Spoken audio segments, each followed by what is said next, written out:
Where I think there's a big challenge is once these patients go to the ICU, because the ICU world is not really prepared for this situation. I myself have trained in hematology, but also in intensive care medicine. And I have many friends from the critical care community that are concerned because they understand this is a very successful therapy, which we will be using more and more across Europe. But the resources are not made for that. So there are not enough beds, there is no training, and we are currently addressing exactly this point so that the two different communities come together and talk how you can improve treatment of these side effects and how you can align the algorithms and how you can involve the critical care physicians early in the treatment so they have a clinical feeling for the patient and making it much easier for them to judge when the patient is transferred to the intensive care unit. Usually we transfer a heme patient to the ICU in order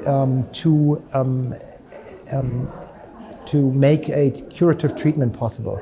That's what you call bridge to cure. So somebody who has acute leukemia, has a sepsis, but a good prognosis, and this person then is put on the ICU for a week or two in order to make the cure happen. Now we have patients where we have a very, very potent drug, but this drug might be 4 or 6 weeks away until we can really have produced the CAR T cells and given them back to the patients. So now we are considering an approach which we call bridge to treatment. But this will certainly raise many questions concerning the ethical approach and also the capacities.